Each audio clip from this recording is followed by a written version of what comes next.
Hello દોસ્તો, શું તમે ક્યારે કોઈ એવી વ્યક્તિને મળ્યા છો કે જે દુનિયાની મુશ્કેલીની સામે અડીખમ ઊભા રહેલા હોય અને તેની મુશ્કેલી ભરેલી લાઈફને બેલેન્સ કરીને સફળ થયા હોય?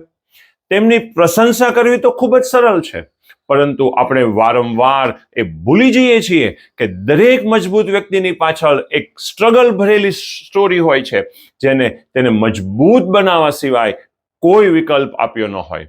તાકાત એ એવી ચીજ નથી જે આપણને જન્મની સાથે મળી હોય, પરંતુ તે જીવનની સૌથી મુશ્કેલ પરિસ્થિતિનો સામનો કરીને બનેલી છે. મુશ્કેલીઓ આપણી લાઈફમાં આવવા માટે ક્યારેય આપણી પરમિશન માંગતા નથી. તે અણધારી અને આમંત્રણ વગર આવે છે અને આપણને ચોઇસ કરવા માટે પ્રેશર કરે છે કે મુશ્કેલી કે તોફાનના પ્રેશર હેઠળ દબાઈને ગીવઅપ કરી દેવું છે કે તેનો સામનો કરીને બુલંદી પર પહોંચવું છે. હું તમને 7મી સદી તરફ પાછો લઈ જાઉં છું.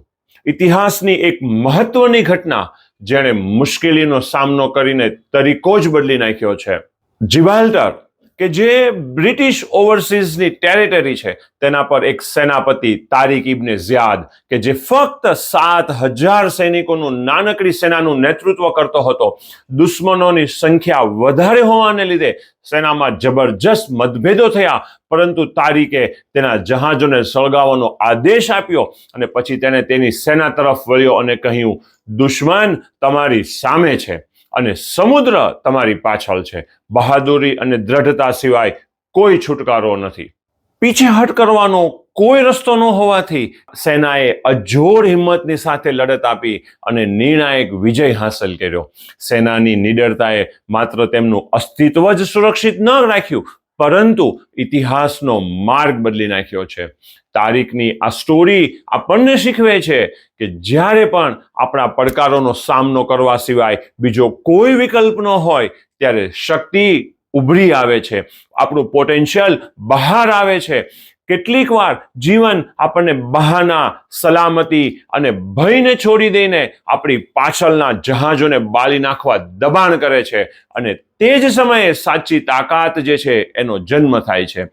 Think about great Malala Yousafzai, who stood for education.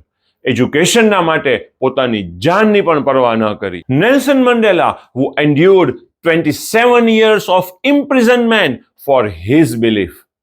હું પોતે પણ બિલીવ કરું છું કે આપણા રોલ મોડેલ આપણા પિતા પણ છે. હું મારા દીકરાને હંમેશા કહું છું કે મારા ડેડીએ અમને સાયકલ પર ફેરવીને, મુશ્કેલીઓ વેઠીને એ લેવલ ઉપર પહોંચાડ્યા છે કે અમે તમને કારમાં ફરવા લઈ જઈ શકીએ છીએ. પોસિબલ છે દોસ્તો, મારી અને તમારી સ્ટોરી ન્યૂઝમાં ના આવી હોય, પરંતુ આપણે સફળતાની પાછળ કોઈક એવી સ્ટોરી જરૂર હોય છે જેમાં આપણે એક જ ઓપ્શન હોય અને આપણે તેનો હિંમતનો સામનો કરીને સફળતા મેળવી હોય.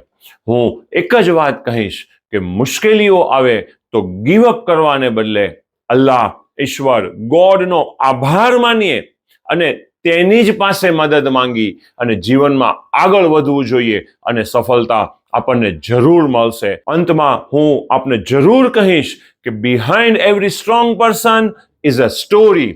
What's your? તમારી સ્ટોરી શું છે? મને કોમેન્ટ બોક્સમાં જરૂર જણાવજો, જેથી કરીને તમારી સ્ટોરીથી બીજા લોકોને અને હું પણ ઇન્સ્પાયર થઈ શકું. Thank you very much.